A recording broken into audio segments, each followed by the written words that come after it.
Our next speaker, Dr Erin Kelly, is a research fellow at the Matilda Centre for Research in mental health and substance use at the University of Sydney. Erin is leading a program of research in the translation of brief intervention in schools for the prevention of substance use and mental disorders. As part of this role, she is the lead trainer of the Preventure program in Australia, an evidence-based, personality-focused brief intervention that was developed by Professor Conrod at the University of Montreal. Erin completed her PhD in 2018, titled Tackling Adolescent Bullying Head-On: Victimisation, Perpetration and Targeted Intervention. She is also a practicing clinical psychologist currently working in private practice. Would you please welcome to the stage Dr Erin Kelly.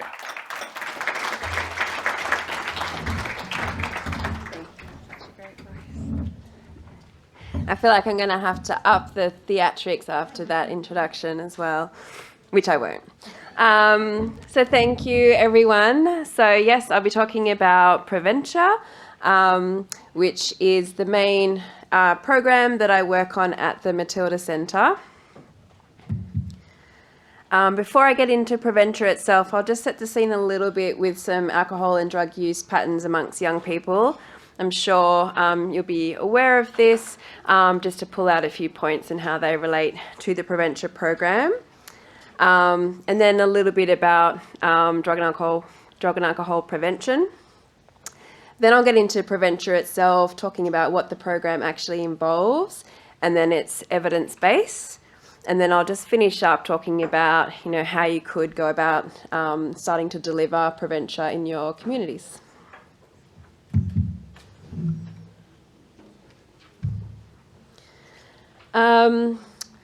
So usually the drug and alcohol onset is during adolescence, so kind of starting to use substances mid-adolescence. Obviously that's the average, so some people are starting to use earlier than that. And then after a few years of use, then the onset of substance use disorders tends to be more around late adolescence. So really, if we're wanting to prevent drug and alcohol use, we're going to have to get in pretty early before those patterns are really established. In good news, a lot of good work has been done in drug and alcohol prevention. So we can see that the age of onset for a lot of drugs is increasing. So you can see there with tobacco smoking, young people are tending to start tobacco cigarettes later. Same with alcohol use and illicit drugs overall. So that is very promising. And in line with that, typically tobacco, that's traditional tobacco smoking, alcohol and illicit drug use are declining amongst young people.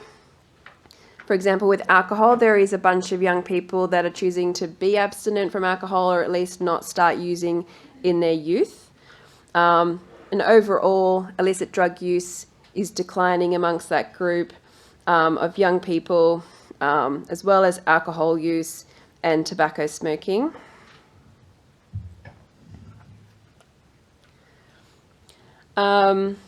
That's the case with most illicit drugs. If you look at kind of illicit drugs overall, general population of Australia and young people 18 to 24. Also the case with cannabis and methamphetamine. Rates are pretty stable with ecstasy, but there is some increase actually in cocaine. This is clearly, population based. There's going to be difference within each community, so this is not going to apply to everyone's kind of group of young people. But it is interesting to see that overall a lot of the work that's been done is working, so that's very good to know. And then generally, still looking at prevalence rates, cannabis use remains the most common illicit drug used by young people. However, there is a bunch of young people that seem kind of resistant to these general promotion ideas and universal prevention. For example, there's a group of young people that are still drinking at risky levels. And there's also an increase in e-cigarette use and vaping. So while traditional tobacco smoking is reducing, then e-cigarettes and vaping use is increasing amongst young people. A recent study of young people found that the prevalence, in the last couple of years is definitely higher than those rates seen in the last National Drug Strategy Household Survey.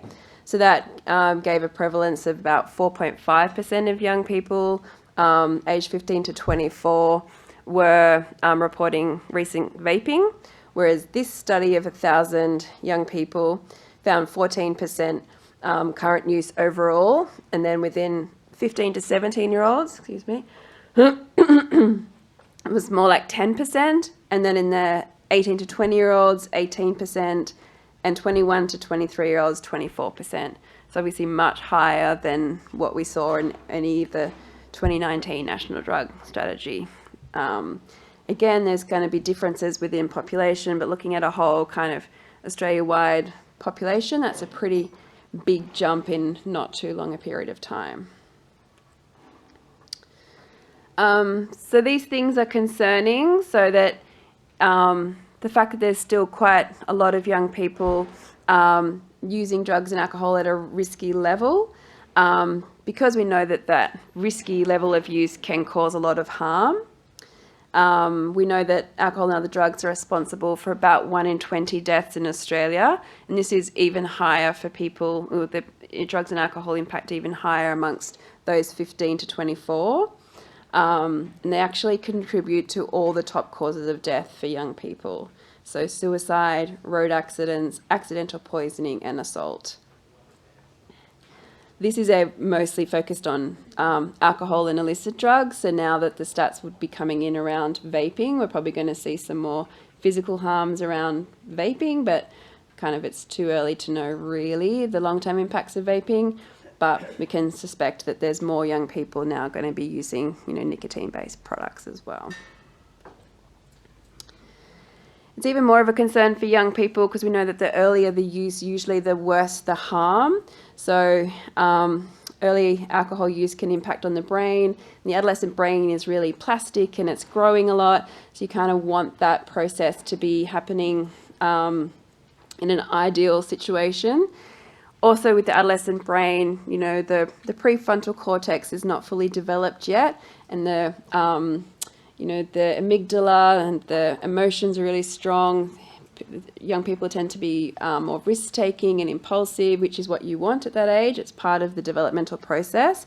But if we're actually using alcohol and other drugs at that time, it's kind of widening the gap. So people can become even kind of more impulsive, more prone and susceptible to the effects of drug use, and their prefrontal cortex is impacted. So that kind of gap is getting wider. So you want to kind of get in earlier.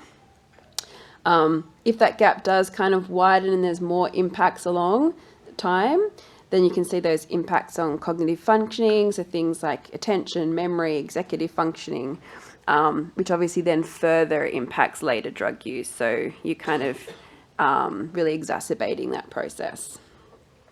Those kind of things are linked to what we often see in young people that are struggling with drug and alcohol use. So, trouble at school, maybe dropping out early, difficulty with getting work, employment, and those things further kind of increase risk for people along the track.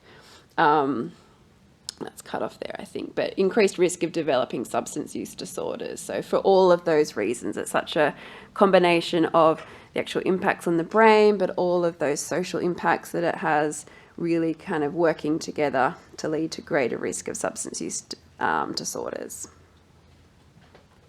So very important to try and prevent as much of that as we can. And a lot of work has been done to look at, well, what is effective for drug and alcohol prevention? What should we be doing?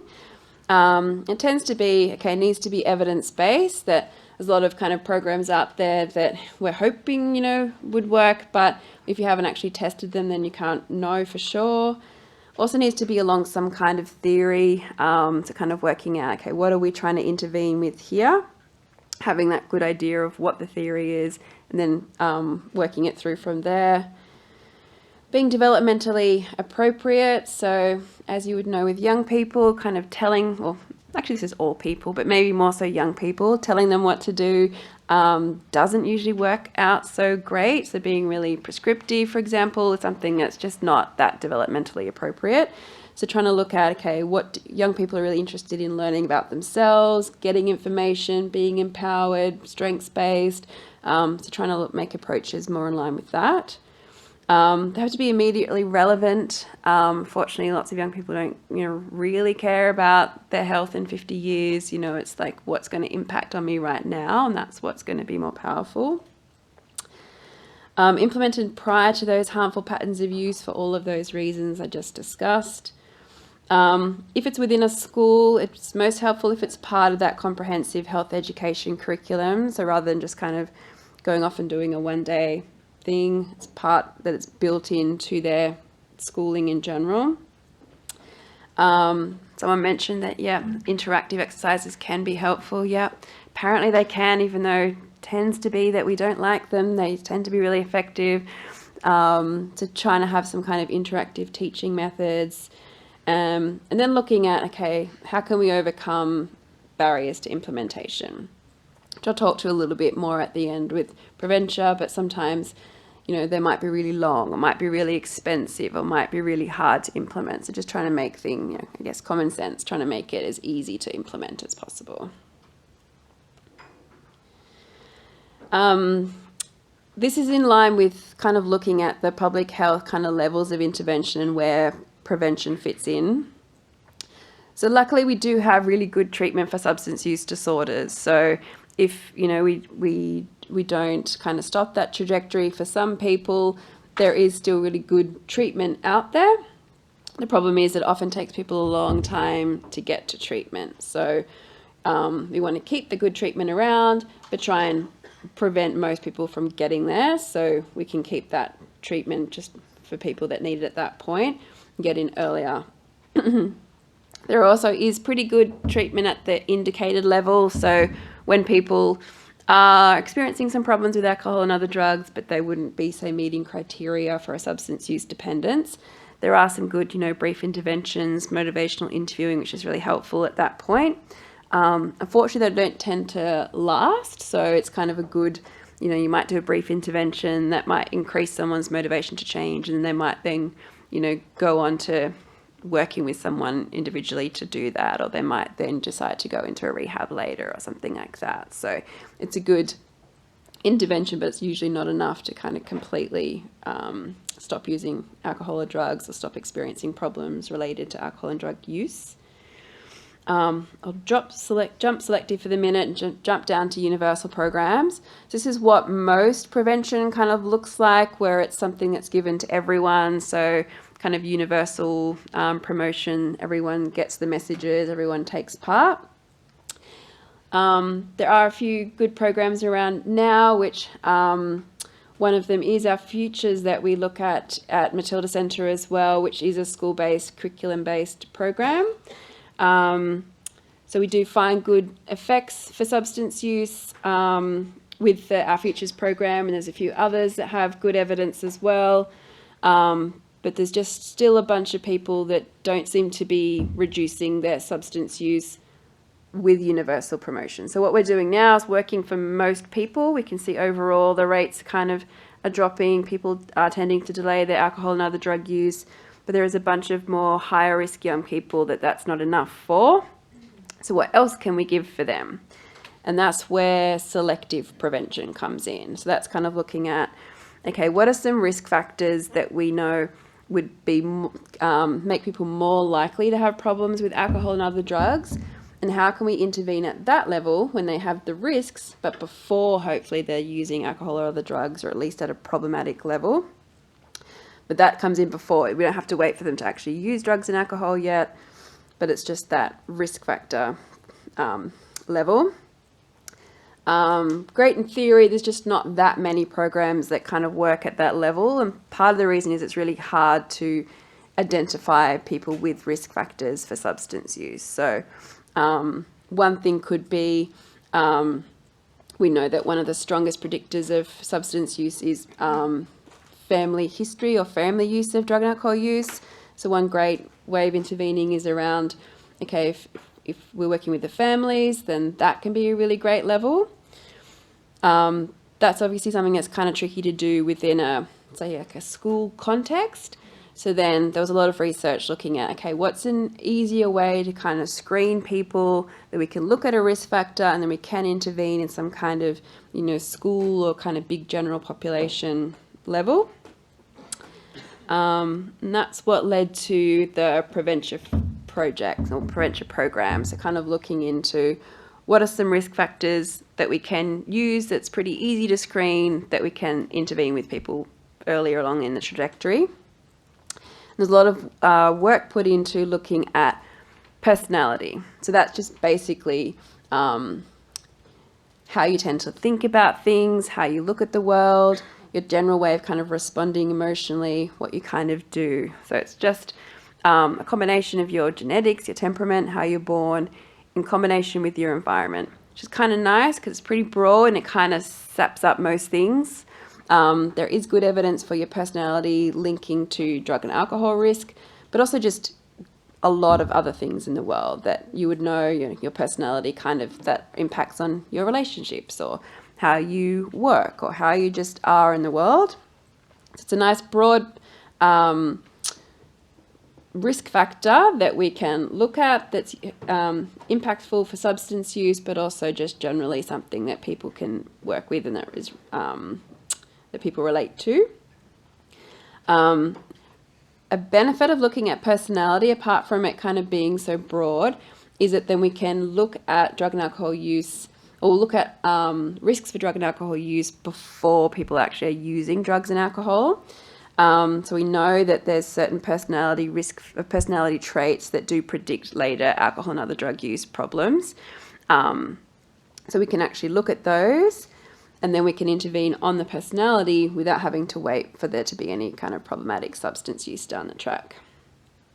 Now, the benefit of personality is, or focusing on personality, is that it also tends to predict mental health problems. So you can work on those concurrently, and as I said, more kind of general difficulties. There's also some specific motivations for use within personality traits. So once we have an idea of someone's general personality trait, there's a pretty good way of kind of predicting how they're going to probably think about things and then why they're going to use alcohol and other drugs, which I'll get to in a moment.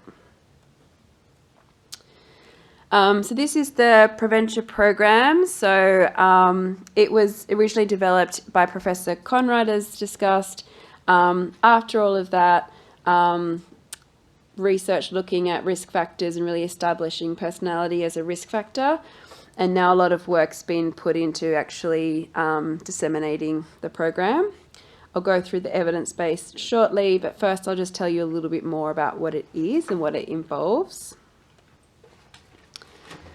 So it's selective. So as it said, it comes in on the triangle at that level where we're targeting a known risk factor for drug and alcohol use. And specifically with Preventure, that's these 4 personality traits, which have been shown to increase risk of alcohol and other drug use, as well as mental health problems. So the first one, it's called negative thinking in the program. The trait really is called something like hopelessness or depression proneness, but that's kind of wasn't a great kind of focus for a school-based program, so it's called negative thinking, a bit more palatable. But that's generally just people that are kind of prone to low mood, irritability, but also tend to have those negative thoughts about themselves, others, and the future. Then we've got anxiety sensitivity. So this is more specific than like a trait anxiety. It's not just sort of being prone to worry or being an anxious person. It's very specific to feeling anxious about your anxiety symptoms. So say you're feeling anxious and your heart rate starts to increase and then you really catastrophize around that and something wrong with my heart, I'm going to have a heart attack, or everyone's going to see me freaking out. So it's that kind of very sensitive to the experience of anxiety, and that's what it's really picking up. Impulsivity, so that is that just tendency to kind of jump in without thinking, being kind of very action focused, tending to have difficulty inhibiting action. And then sensation seeking, so that's people that have a really elevated need for excitement and fun, tend to be very prone to boredom, It feels kind of excruciating to be bored. And they tend to be kind of high risk taking because that gives them that really kind of exciting reward, very reward driven. So as I mentioned, the Preventure program was initially developed in Canada. It has been adapted for multiple countries since then. It's including Australia. So around 2012, my research group adapted the program for Australian young people, so doing focus groups with Australian school students, but then also health and education professionals, mostly around, so the program content is mostly the same, but mostly around changing the examples and the look of the feel of the manuals. Because Preventure, it uses a lot of character stories to try and engage the young people. So we might look at, the character scenario. It might have been kind of too North Canadian sort of feeling, or even just the names that people use and the graphics. So we did put a lot of work kind of making it feel more engaging for Australian young people. And then did a big randomized control trial to make sure that it does work in our young people, which it did. I'll talk a little bit more about that. The main, psychological principles of Preventure are motivational interviewing and cognitive behavioral therapy. So motivational interviewing is interesting because being a prevention program, a lot of people aren't necessarily experiencing any problems with drug and alcohol yet, or if ever. So you kind of can't go in with a treatment kind of lens of we're coming in to treat you because there's not necessarily anything to treat. So it's very much about people understanding their personality traits. These are some ways that you're probably likely to think and to respond. So let's look at those and make sure that you can think and respond in adaptive ways so that you don't need to rely on more risky ways of coping. So someone might be using drugs and alcohol but not see it as a problem. Someone might be using drugs and alcohol and see it as a problem. Someone might have kind of low mood and see it as a problem. But others are just kind of experiencing general adolescent things. There's a lot of use of personal examples. So they might be talking about they're not getting along with their parents, or they're getting bullied, or they keep getting in trouble in class. So we can use a lot of just what's generally happening for young people at the time and work on that. And that's where they develop their skills, and then they'll have those skills that they could apply to other problems later if drug and alcohol or something else kind of comes up. In terms of the cognitive behavioral therapy, the biggest focus of that is cognitive reappraisal. So they learn about their personality trait, the common ways of thinking related to that personality trait, and then how to challenge that thinking so that they can think in more adaptive ways. And really in the aim of being able to achieve their goals in life. So the very first exercise is a goal setting exercise, looking at what the young people want to do, what they want to achieve in their life, well, in the next 5 years, because their life is very big, might even be the next year or by the end of term. And then once they have that goal in mind, then they're looking at what are some barriers to you getting there, what kind of keeps getting in the way. And more often than not, it tends to be things related to their personality trait. So say if someone higher in negative thinking, my ones would often be like procrastinating, or like I'm too tired, or I'm busy, or I don't have enough energy. So those are the kind of things that would be often a barrier in the negative thinking group. Then we look at, okay, so these things are probably going to keep getting in the way of this goal. So how can we work on these things so that you're more likely to achieve the goal? And that's the kind of the incentive. That's what's kind of motivating to do it. And then the cognitive appraisal comes in as the kind of the way to do that, how we can kind of get on top of those thinking patterns so that we can then think in other ways that will help us move closer to our goals, not keep moving away from our goals.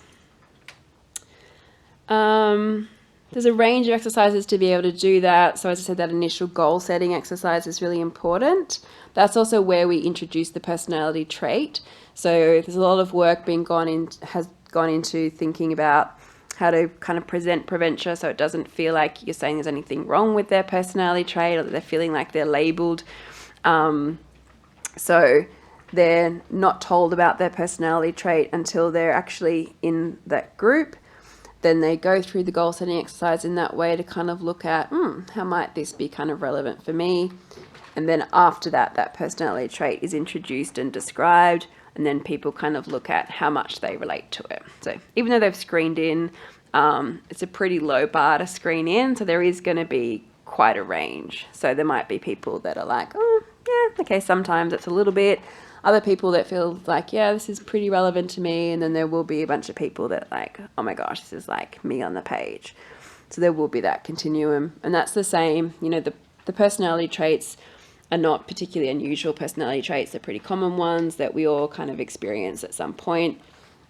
Even though I'm not a highly impulsive person, there are definitely times when I jump in and I'll do things without thinking, often like pretty nerdy things like buying another psychology book or something like that, even though I know I'm never going to read them.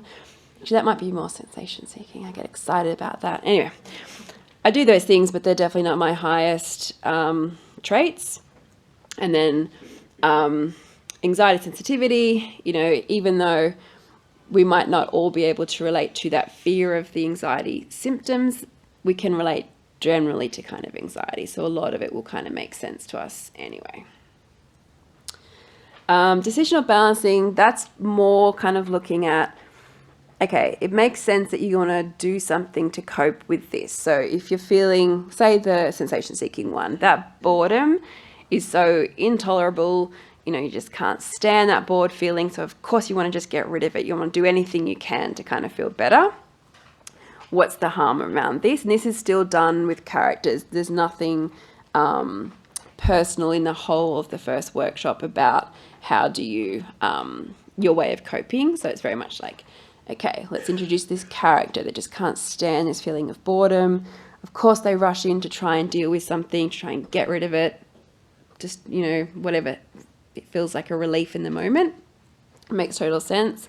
What could be the risks of that? And that's when they look at actually, well, then if they keep relying on that, then they're never going to learn other ways to do it. Or those immediate kind of ways of coping might be dangerous or might get them into trouble.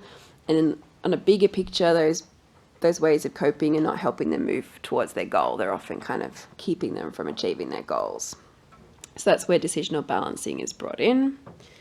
And then, as I said, cognitive restructuring, that's more so in the second workshop, and that's when people are really trying to learn that CBT skills of how to challenge unhelpful thinking. So generally in terms of how it's used, so I'm talking a lot about it in terms of a school-based setting, which has been where most of the research has been done, but it can be used in any kind of populations with young people. So basically, say if you just had a whole bunch of young people, that could be all of year 8, for example, or it could be everyone that's entering, say, a youth service. You would screen everyone on the screener, which is called the Substance Use Risk Profile Scale. Not how we introduce it to the young people either, it's just called this personality screener. So everyone gets this screener. That's what works out which personality trait people are highest in. The traditional way of doing it is the people that are particularly high, higher than the mean, so 1 standard deviation above the mean for each personality trait, and that'll kind of screen in about 40% of the population, so like around 10% per personality trait. You would think 10% of those year 8 students would be in the negative thinking, 10% in the anxiety sensitivity group, blah, blah, blah. Sorry. There is a new method which can be done, which if you've, say, got a really small group of people, or it's going to be complicated for you to put some people into a program and not, the rest, you can do universal screening, and that just puts everybody into whatever they're highest in. So that is good in that you've got a program for everyone, and there are some general skills that are helpful for everyone anyway. But it does also mean that there's going to be people in each group then that are not particularly high in that trait, which can then impact on the kind of the group feel. So it's kind of nice when, say, you've got 10 people in a room and they're all going, gosh, I'm impulsivity, I didn't know this word existed, I didn't know this thing existed. All these people have those same experiences. All these people are quite different to me in other ways, but we all are high in this trait. It's like quite a nice feel, and then people can learn from each other. So that's really a powerful part of the group. But at the same time, if you want to do the whole year group and then you've got the whole spectrum in there, then that can also be helpful, where you're literally saying, look, impulsivity is a continuum. So there's a bunch of us that are kind of lowish. We've got some examples we can think of. Heaps of us are kind of middle ground, and there are some people that are higher, and that's what you would expect across the board, that this is a really common personality trait that everyone experiences to some extent, and that's what we're going to learn about. And then you kind of go into there. It's typically delivered to your 8-9 students, or that kind of 13-14 age range, because it's a balance between kind of cognitively capable of understanding the concepts and most of them not having used drugs and alcohol before. So if you feel like your population are using a lot earlier and you want to bring it in earlier, it just means more work kind of simplifying the program. So for example, usually within a school setting within year 8-9 students, we would do it into 90-minute workshops. If you had, say, year 7s, I think maybe you might just do sort of 4 1-hour sessions and then just spend more time kind of explaining the concepts. There's a fair bit of reading to do, so instead of getting young people to read the content, you might kind of be explaining it to them in simpler language, example. And that fits as well if you think your group of young people are lower literacy than year 8-9. You just do the same thing, kind of simplify the concepts, do more yourself in explaining it, but then keep the program itself similar. On the other end, if you wanted to do it in, say, year 10 or 11, then that's still fine. There's still good evidence. The UK studies went up to year 10. They've actually adapted it for a university population now. So it really is just the character stories that are a little bit different.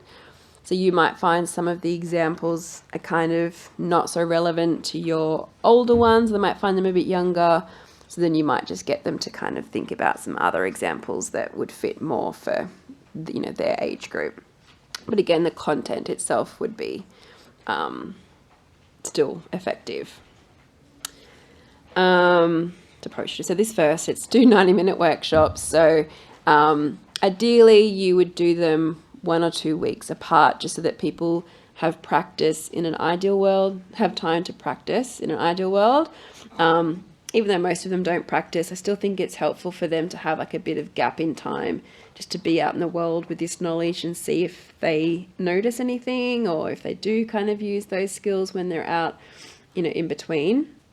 Again, that's something that's pretty flexible. So some, say, youth services, they're not sure people are going to come back for the second week, so they might just do it in one day. So they'll do the morning, might have a lunch break or something like that, and then come back and do the second group in the afternoon. So the delivery, the format's pretty flexible in doing kind of what works. So kind of introduce the standard school-based method, and then I'll speak to, this is how it can also work. The questionnaire, so there's also been work done on how to introduce the questionnaire and make sure that it doesn't feel kind of stigmatizing, or that sometimes people would think, they get confused that it's some kind of like diagnosis. Okay, if I'm high in negative thinking, that must mean that my teenage child is depressed and I have to get them treatment. So it's kind of important to kind of think through. It's a screener for very common personality traits, and it's a whole continuum. It's definitely not a guarantee that someone will go on to have a substance use disorder or a depressive disorder, something like that. It's very conservative, that a lot of the people that would go through Preventure are not going to go on to have those problems. We're just trying to target a little bit more. Rather than getting everyone in the year a negative thinking group, we're going to try and look at the ones that we think it's most relevant for, and same with the other 3. So it's just a bit more of a targeted approach. But as you have seen, pretty stock standard skills in other ways. Cognitive reappraisal is pretty common, goal setting is pretty common. We're just doing those skills in a more personality relevant way. So introducing the questionnaire to the young people, it's more about, you're going to learn about yourselves, we're going to find out about your personality, we're going to put you in groups with people with similar personalities, so you can work well together. So it's kind of the way it's introduced. This is the substance use risk profile scale, which is basically developed by putting a whole lot of personality screeners in together, personality questionnaires in together, and then linking them to substance use later to see which of the actual items were most predictive of substance use traits. And these are the ones that came out. So it's those 4 personality traits were the ones that tended to be most predictive. And then they worked out which items were most relevant on each of those scales. It actually, since it's been developed, has been adapted for lots of different languages and different cultures. So we did a validation study in Australia, and we looked at the predictive rates in our sample, and they were really similar to those in Canada and the UK. But for example, along those lines of it not necessarily being predictive, it might be, say, those that scored high negative thinking were 16% more likely to have, high rates on the depressive screener or something. So it wasn't, 100%. So I've been talking a lot, and I'm going to have a little sip of water. So I might ask you, would anyone like to describe to me what they think of sensation seeking? Either someone that that seems to kind of fit this, or when I was kind of talking about that, what words you would use for someone? Yeah. Interesting. Tell me more. Just looking at that, thinking if that was run through the school that I was at when I was younger, things could have turned out quite differently. Yeah, I often think that. I wish I knew this about myself at 13. Definitely. And can you describe a couple of the traits of sensation seeking that stand out to you? Sensation seeking. I have a question I'll ask after in just a moment, but around the sensation seeking, just the seeking of pleasure, the hedonism, I've come home from some workshops even today, not today, but from to this day, with some leftover boxes of Cadbury favourites that I was meant to hand out and I forgot. And I'd have one and the whole box is gone. And even knowing what I know about addiction, about dopamine, about changing these things, it's still there. And there's still this huge, there's a lot of the judgment around that, but sensation seeking in terms of thrill seeking, in terms of standing up and, winding up 100 and something people, it's a thrill. And it's certainly would tie in with my question, which is what would be the difference between impulsivity and sensation seeking? Because I feel they're very closely linked. Great question, and thank you for that response. And also that the sensation seeking is not just a thrill, it's also a big strength. The way that you introduced it, that made me feel excited, someone that's not high in sensation seeking. So I think that's an important thing that is built into Preventure as well. We spend some time at the start kind of looking at what are your words for this, and then making sure there's a balance with the positives as well. So sensation seeking people often do have high energy and they're exciting to be around, they're fun, they're often really good sports people and school captains and things like that. So there's real benefits of them, of that personality trait, I should say. But it's the knowing about that and then how to work with it. And I think that's also important point that you made, that this just doesn't go away. Your personality doesn't disappear, and we're not trying to get rid of the personality trait either. It's just, how do we understand this about ourselves so that we can see it in the time and we can intervene so that we can kind of work with it, or make sure that we're getting what we want, either with this or despite this. So that's where we're at. So we don't want to reduce your sensation seeking. We want to keep you exactly the way you are, and then help you understand when it's coming up, and then when it's impacting, and then what you could do differently. And then second point, sensation seeking is similar to impulsivity when it's amplified. So if you're in that kind of high sensation seeking state and you're feeling really excited, that's when you're going to be impulsive. So that's when all the chocolates are gone, or that's when you just, want to keep drinking because you've had that first taste and it feels great and I want to keep feeling this. and very much around peers. So if you're high in sensation seeking and you've got a whole lot of young people, you're a young person, you've got a whole lot of young people around you, and you're all like, yeah, let's go jump off, the bridge, or let's go get drunk. That's so exciting, and that's when you're going to jump in without thinking. But other times you're not impulsive. So you're also like, because you're reward driven, that's often a very kind of pro-social reward. So that's often why I think people tend to be, say, high performers. So that's rewarding as well. Like, I want to go really well at school, or I want to be, best in my team. So that's really reward driven. So they're not going to be, if someone's like, okay, don't go to school today and come to the park with us. Like, no, because I want to get good marks, because I want to be school captain and stuff. So not always impulsive. Whereas if you're impulsive, you're always impulsive. So the people that you can obviously score high in multiple traits as well. I should have said that as well. So the screener will put you in the one that you're highest in or most different from the norm in. And if you're high in two, it just kind of calculates which one is most relevant to you.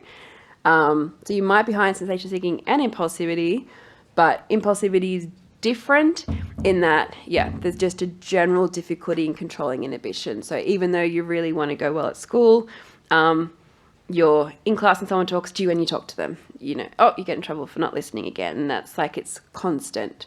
And actually, before I talk too much about impulsivity, I'll ask that question again. But that's one kind of main difference. Thanks so much, Erin. No worries.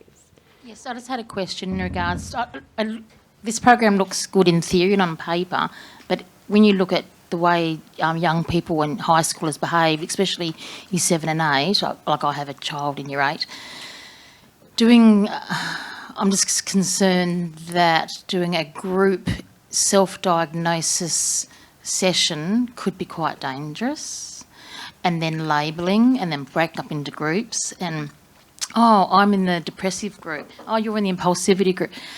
Like getting some honesty. Sorry, yes, that's definitely not done, and I agree. So the screening is done beforehand. Individually, like not in a group? Yeah, not in a group. So like a screener. So either piece of paper or digitally. Then the facilitator scores that and works out the groups. That self-screener is when they're actually in the group and it's just for their personality trait. So thank you, clarify. So it'll be like, say if you're already screened into the negative thinking group, it's just got the subscale for negative thinking, and they'll kind of answer that. So they often don't remember the screening process, so then they'll be like doing the questions at that point just for that relevant But do they personality get broken trait. up into groups where they've got certain traits? Yes. But that's the labelling. So I'm going to talk a lot about the labelling at the end because it's not a problem that comes up. I'll show you the evidence base that it is really, really effective. The feedback from the staff and students that they don't feel labelled and then they find the program really helpful. And then I'll speak at the end more about what's done to avoid the labelling. And then I'll come back to you and we can talk more if I haven't answered that enough for you. I'm just thinking that it would be great education for them all to know all of them and be educated on all the areas, and then in themselves they can identify by themselves what they think they might be, but just be educated on all the areas. They can say, my friend's that, in their head, but they don't have to be labelled. Yep, then they're not labelled. So they'll be coming into the group, they'll talk about this particular trait, that everyone has some of this to some extent. It's a continuum. They'll score to see how much they relate to it, and then it's talked about in that way. I think they probably do talk to their friends and see like if other people did the screener and what their personality traits are. But it would be interesting to kind of see if that's something that's also helpful. It's just not what's been examined. So there's been lots and lots of evidence put into the program in this way, and it's really effective. But yeah, it could be really interesting to see, I guess in this kind of forum, similar thing. These are all the different personality traits. These are what people can score highly in, seeing them in other ways, but Preventure itself is not done in that way. So what about impulsivity? Can anyone explain to me or describe what they think of with the impulsivity trait? I think it's to get attention. Sensationalism and impulse, we've all been there at some stage in our lives. And it's just trying to get in with that cool group or mixing with your peers and being curious. Yes, definitely impulsive and trying. Yeah. Nice, thank you. And also bringing out some of the strengths of impulsivity as well. So definitely, it's difficulty inhibiting one's actions and kind of not jumping into things if they're kind of there around you. At the same time, that means that people are often really curious, open to experience, really action oriented. They're not the person that's kind of overthinking things and not ever kind of trying anything. So often, often leaders or people that are very kind of proactive, getting things done. So there's, definitely the strengths on that side as well. Thank you. Anxiety sensitivity. Would anyone like to have a go at explaining anxiety sensitivity and also maybe some of the strengths that they could see for this one?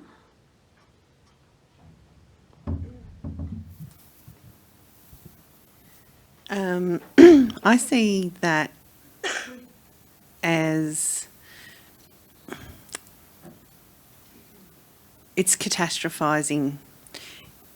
It's taking something that is a normal function of the body that might happen to you, and because it's happening, then you're getting anxiety around that, and then that leads to panic attacks, and it leads to all sorts of physical symptoms that then exacerbate that anxiety again.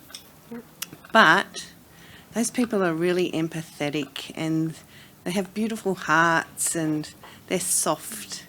So whilst they do crash really quickly, they are the first person to bring the stray puppy dog home or the help a friend who no one else wants to help.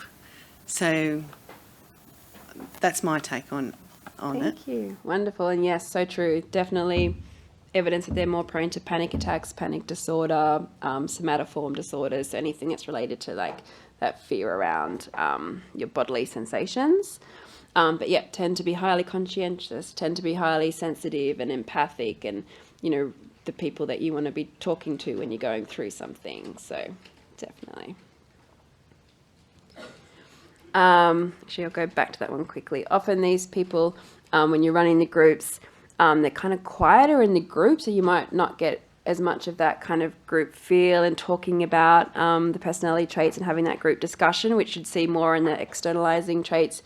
Impulsivity, sensation seeking, there's lots of like energy and talking. Anxiety sensitivity, often quieter, but then when you're kind of going around and doing the individual activities, they've often, written out a lot. So it's more of that kind of more individual engagement that you'd often see. Generalizations, obviously. And then negative thinking. What do people think of when they think of this trait, and also what could be the strengths of this trait as well?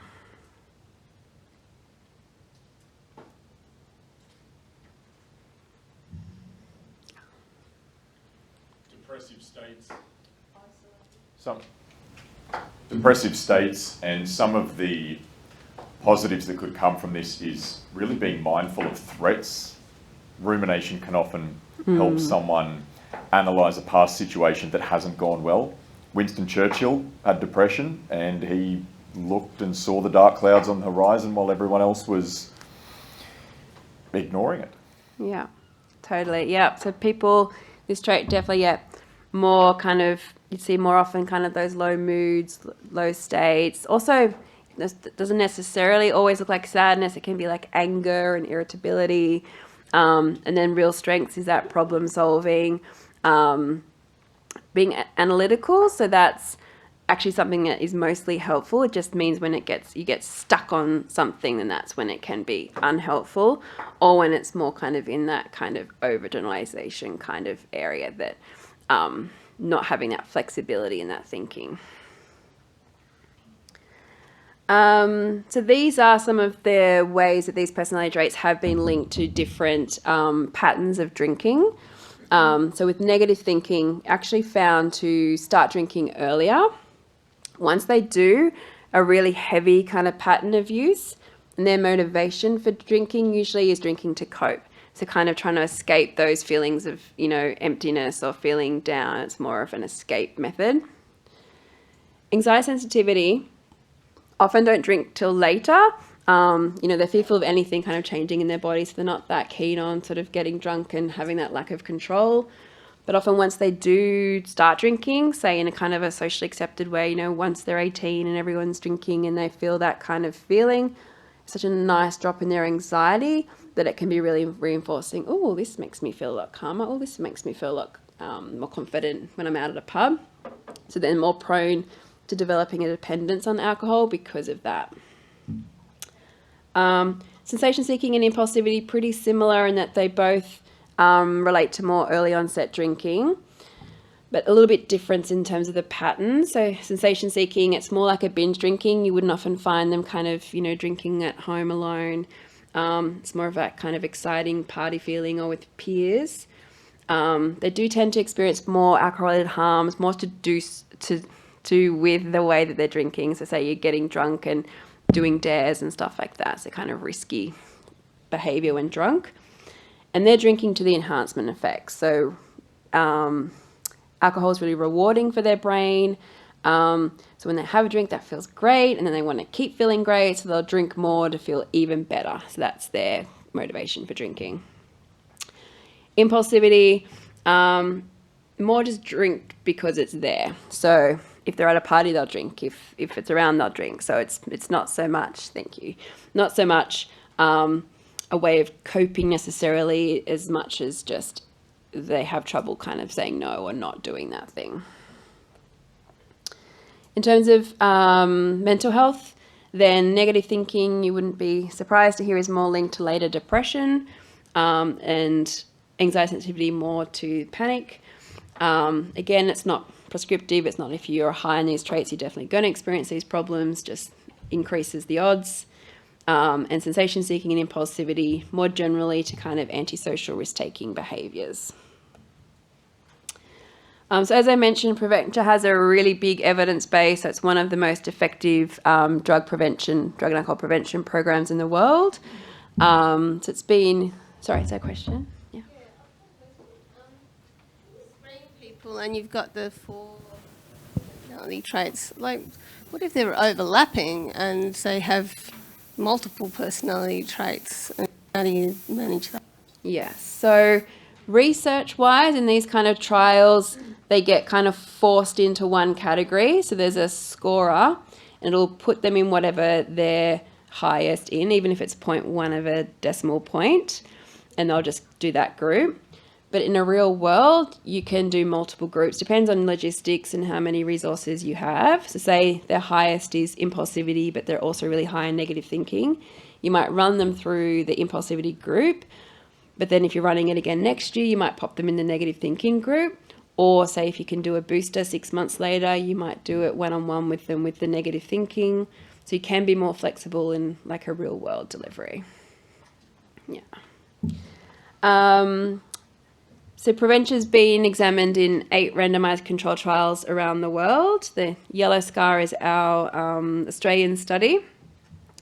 And summing up all of the evidence from North America, Europe and Australia, has found that Preventure reduces alcohol use, binge drinking and drinking-related harms by about 30 to 50%.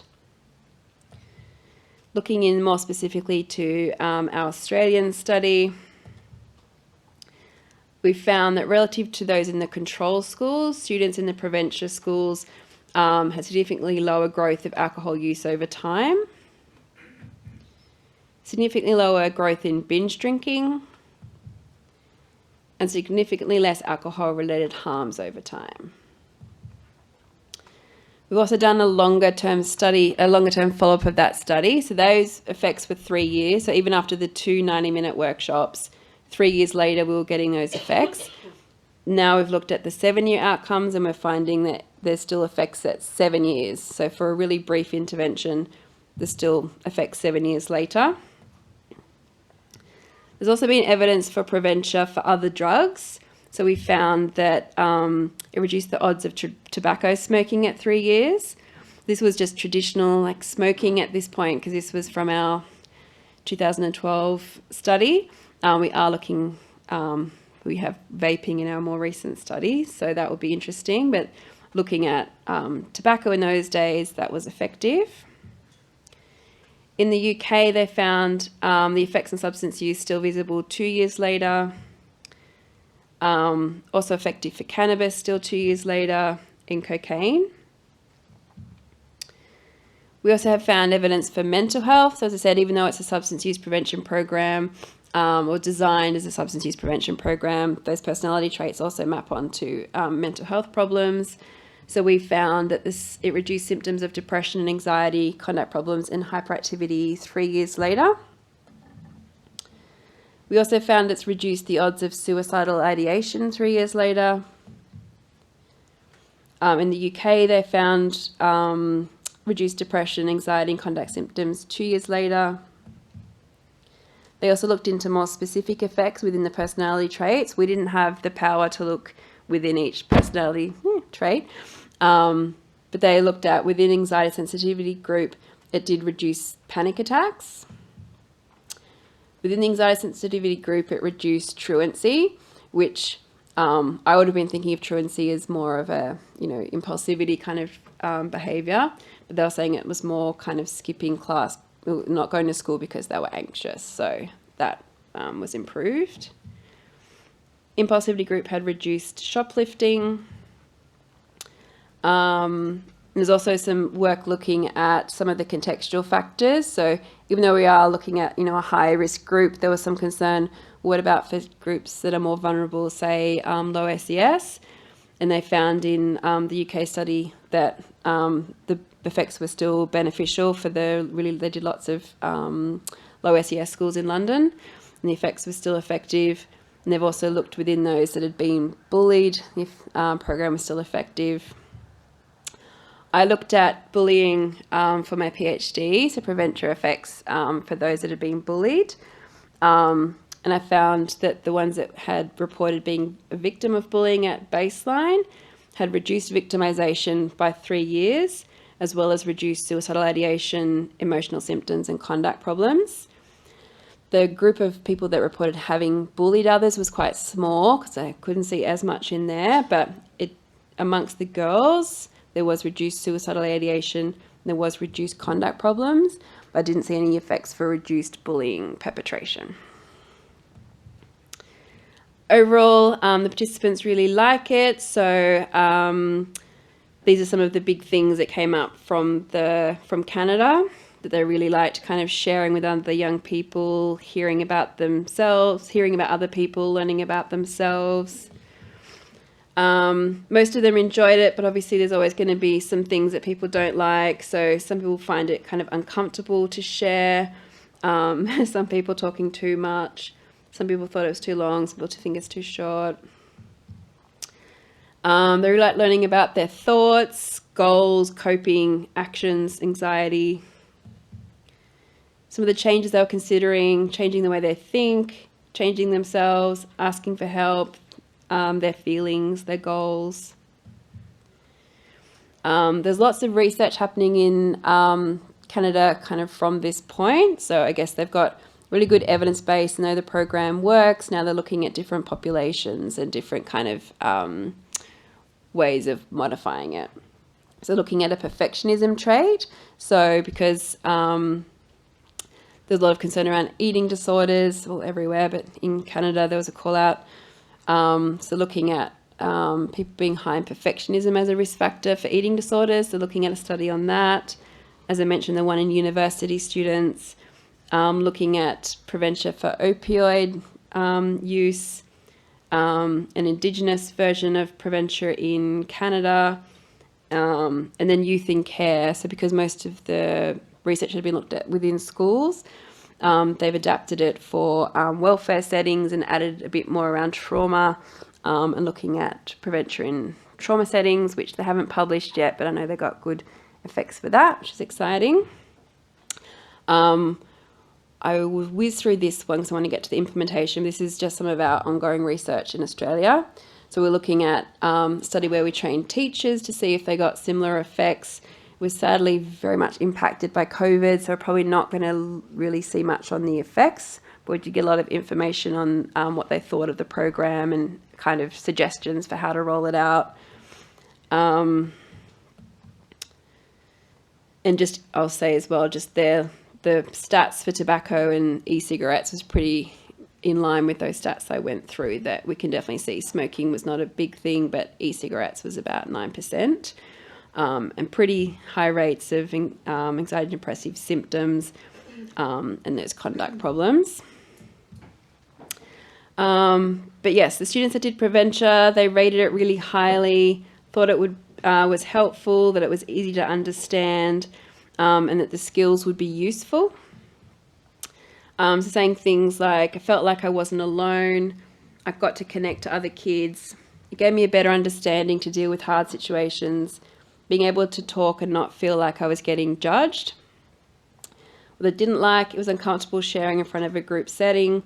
So even though they are told that they don't have to share, obviously it can be uncomfortable when there's a group talking and not everyone actually feels comfortable sharing.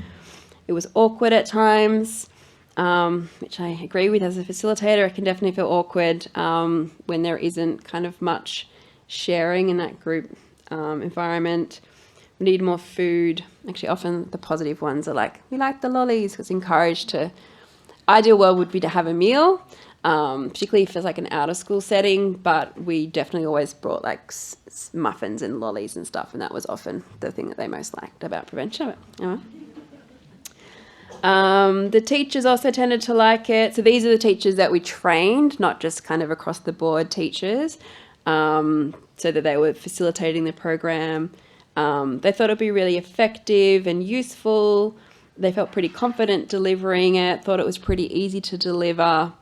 But sadly, they just thought the feasibility was hard. You know, having all of their teaching load is really difficult for them to be able to actually deliver. So we're looking into other ways of delivering Preventure in schools. So, I mean, some schools can still offer up the teachers to do some of the groups, but we're looking at roles like the student support officers doing it. And then more so, they're saying they want external people to come in, like just come and do Preventure for me, which is understandable. So obviously we're doing a lot of work training people outside of schools that can come into schools and do Preventure. They also sometimes the students also prefer the people that they don't know kind of coming in and feeling they can open up to them as well. So I'll just do a little quick plug. So we've got some more research happening at the moment. So one's the Movember study. So we were funded by Movember to translate the program in Australia, and particularly trying to engage young boys more, that we don't have as much kind of take up from all boys schools for some reason, and some less kind of positive ratings from boys. So trying to really make sure that they're feeling relevant for boys, but also trying to get more boys schools interested. And then New South Wales, am I allowed to talk about these things? Okay, had a chance, no. New South Wales Health funding us to roll the program out in regional and rural Australia. So the first phase will be consultation, so trying to, again, adapt the program for more of a regional rural base, so updating a lot of the stories and the characters so that they feel much more engaging and relevant. So if you're interested in that, please contact me. I've got my contact. And Far West. I can't read the others. That's tiny, isn't it? It's pretty much all of them. So we're going to try and get at least 6 local health districts within New South Wales Health into the study. If we've got more than that, then that would be great. But the targets are Central Coast, Far West, Hunter, New England, Illawarra, Shoalhaven, Mid-North Coast, Murrumbidgee, thank you, Northern New South Wales, Southern New South Wales, and Western New South Wales. So basically everything outside of Metropolitan. So Metropolitan will be Movember. So people that want to do training in basically Sydney, around Greater Sydney, can be in the Movember study. anything kind of outside of that would be New South Wales Health. Erin, just a quick question. Once the kids are broken up into the groups, and looking at the traits, do they then focus, you mentioned tools, is that focusing on strength-based to help them with what they've been labelled? Yeah. So the main thing really is cognitive reappraisal. So they're more looking at, okay, what are my common ways of thinking in situations? And then how can they challenge those thoughts so they can achieve their goals? So that's the main tool. There's some on kind of coping skills more in the first workshop. Second workshop is very much focused on the cognitive reappraisal. So this is just a quick summary. So it's got a good evidence base and it has been recognised by international bodies as an evidence-based program. Sorry, can I just do a quick time check to see how long I've got to talk about the facilitation? About 7 minutes. 7 minutes? Yeah. Okay, right, are we through? I think there might be a few questions as well that Okay, I'll do this I in might like to ask. So 2 minutes and 5 that'd minutes be great. questions. Thanks, Erin. Sorry, I thought I had so much more time. So if this is something that you would like to deliver in your areas, then we do facilitator training, which is basically a 2-day workshop where you learn how to be a Preventure facilitator. We've got one coming up in September, so you can contact me. That one's online, but we can also go out if there's a big group to particular communities and train people. There is eligibility to become a Preventure facilitator. So as we're certified trainers in Australia, but the program, the program is still owned by the University of Montreal. So they're quite strict with their program, maintaining fidelity, doing it as it's been designed, which of course is good. And part of once you're a facilitator, you have an agreement between yourself and the University of Montreal. So to undertake the training, you have to be working with adolescents in your role. So something like within a school or a youth service, or be a member of some kind of relevant professional organisation. Oh my gosh. 7 minutes. So some people like psychologists, youth workers, social workers, student support officers, teachers, they're the kind of people that we're often training, roles. As I said, often in schools, but it can be in a whole range of services where just young people go. Sorry, no, I didn't leave very much time for this, but it's a very important question that comes up all the time. Go 5 minutes longer if you need. Okay, We can so I push can lunch talk by about it. 5 minutes and then have the remainder of they're gonna lunch hate ending me. 5 minutes after that, if that's cool. Okay, you thank like. you. We'll see how we go with questions. I'll be happy to stay for questions too. If people leave, then I can stay here. So yes, great question about the labelling, and it is, I guess, the biggest concern with Preventure that comes up all the time, that it's not commonplace to put people in selective programs, that they tend to be universal. So something that's been taken very seriously in how it was being designed, and then also how it's been implemented and how we do the training. So that the first screener, there's a script about how it's spoken about, so it doesn't feel like, you are this and you will have problems. Same thing when they're introduced to the group. It's very much, these are regular personality traits. Everyone's got them to some extent. It's helpful to understand how relevant they are for you and learn some skills so that they don't get in the way. So that's kind of the setting. The results are strictly confidential. So if, say, you were the facilitator, you had the scores, it's not something that you just might tell everyone in the school. You wouldn't tell the teachers, oh, yeah, that kid's negative thinking. That's obviously nothing you wouldn't do, but that's very much talked about in the training, that you might tell the teachers, okay, these 10 students are in group 1. Can you get them into the room for me? These are in group 2, for example, so that they're not ever given like a label or a name. Then same as confidentiality is taken really seriously. So, and also consent. So it depends on the school and how it's done, but often we do an opt-out consent. So this is the program. Your young person might be asked to take part. You can opt them out if you want. That's for the parents or carers, guardians. Then the young person, same, when they're, you're invited to do this program. Lots of young people like it. It's got, really positive feedback, but if you don't want to do it, you don't have to. And then when they get to the group, that's kind of said again, we really want you to stay, but this is a voluntary program, works better if you want to be here. Maybe give it 10 minutes, see what you think, but you can leave if you really don't like it. Again, even for the second group, if they don't want to come back for the second one, that's fine. So it's kind of kept very voluntary so that for the people that are there, it feels positive. There's not people that are really not wanting to be there that then impacting on that group dynamic. And really focusing on building trust through that program. So then also, as you mentioned, a really important thing is that strengths-based focus. So we wouldn't be there going like, yeah, I'm sorry, you're all impulsive and your lives are going to be problematic, and this is what we have to do to try and get rid of that aspect of you. That's obviously, we want the opposite of that. So normalizing personality traits, really so much on validation and empathy. Like, it's really hard when you keep getting in trouble, when you don't feel like you've got like this control over this thing, and all of us experience this, and this is what it's, and what's it like for you, and what's it like for you, and you haven't had it that much. Okay, yep. So it's this, in that kind of setting. But yeah, if there's more, feel free to come and chat to me afterwards, because yeah, I agree. It's definitely the thing that either when you're training, people want to know about, but also if you then are promoting it to schools and services, that comes up as a question. So it's really important to have kind of an understanding of that. So the Preventure program website, this is a Canadian website. It's got lots of great information. So that's really great to kind of get onto and check out. This is a Preventure lab, so kind of sits alongside. So that's kind of more their program website. This is their research website.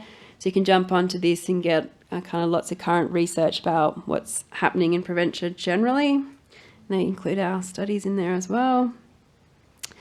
This is our training website, so that's linked into Positive Choice at this point, which is the big kind of drug and alcohol portal within Matilda Centre. So you can go on there to get more information as well, or just to do an expression of interest for training. I'd like to acknowledge all of the millions of people that work on Preventure and all our amazing, wonderful funders, and acknowledge Professor Conrad that developed this program and all the team that do all of this hard work at the University of Montreal. So feel free to contact me if you would like just more information on Preventure generally, or any questions around it, but I will hang here at lunch. If you want to do the Preventure training, I said the next one's online in September. Or if you'd like to take part in our research, so the November one, or New South Wales Health. And yeah, just feel free to contact me. There we go. Okay.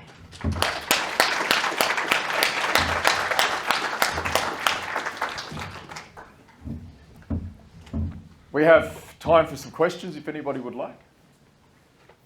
Is there any further training for the facilitators when things, so I feel like things like ADHD and stuff may come up a lot in this, as it reveals further traits that I'm guessing the facilitators are not going to have the training to diagnose that, and what sort of support are they given to manage those situations? Yeah, definitely. So definitely for both of those, either impulsivity or sensation seeking. They have done research, so like post hoc research, looking at those that did have ADHD diagnoses, and they found they got really good effects straight away, which is, I think, because it's probably immediately relevant, but then they dropped off. So the thinking kind of boosters for people that do kind of have more ADHD, like at diagnosis level. It kind of depends where you're at in terms of what you could do in future. Hopefully, I mean, there was good effects for conduct problems, hyperactivity symptoms at 3 years. So you're hoping even just the group itself is going to give them some skills to kind of work on. But it depends kind of where you're at with what you could do from there. So if you're within the school, you can probably link straight to other people. If you're coming in from outside the school, then I think it would have to be more of a getting consent from that young person to talk to the school, because you'd only have consent, well, it depends on what you've agreed on with the school, but usually only have consent to break their confidentiality if they're at risk of immediate harm to self or others.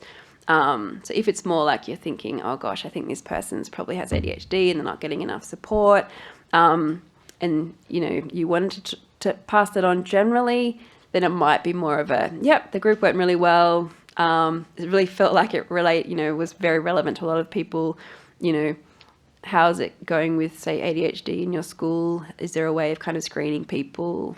So you'd have to probably keep quite general with that. But yeah, it depends on if it's your school and your class and you're doing it, you've probably got other means to follow up.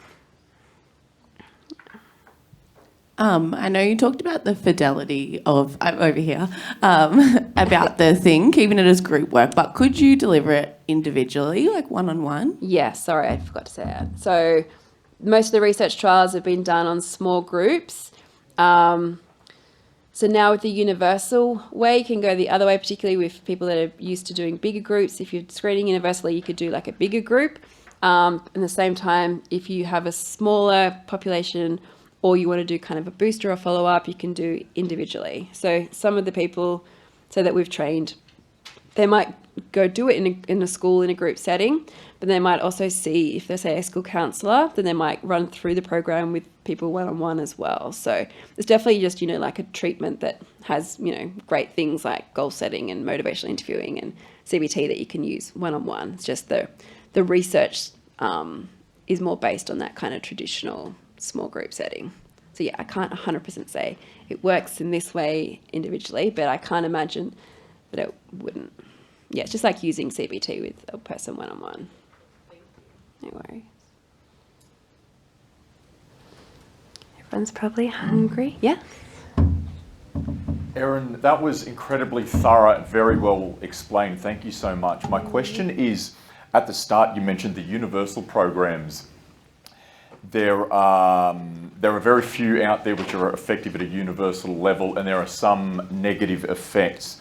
In terms of the negative effects, this is something personally I'd love to look out for because we do some universal stuff. And my question is, what are these potential negative effects? How can we avoid those pitfalls? Great question. Yeah, so one of the studies you're probably thinking of is the DARE program, which was used in America and was delivered by police officers, and found that it had, I can never say this word, like the irritogenic word, it increased drug use.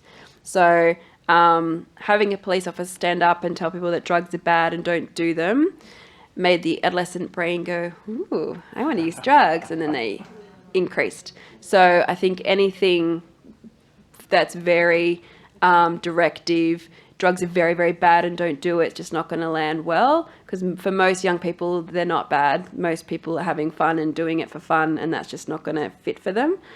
So I guess, yeah, I'd be mindful of anything that's very alarming, some of those, big mental health, substance use campaigns that are in the ads and stuff that are like, this is how it's going to be, you're going to die if you smoke one joint, then they're probably not going to be that effective. So yeah, it's more than if you're doing it universally, just be doing it in that developmentally appropriate way of obviously a lot of people are going to try these things. It's good to know about the harms. It's also good to be thinking about what you're trying to get out of this and, know all the evidence, know the facts. So that's very different to going, these are going to kill you, don't do them. Fantastic. Thank you so much, Erin. Thank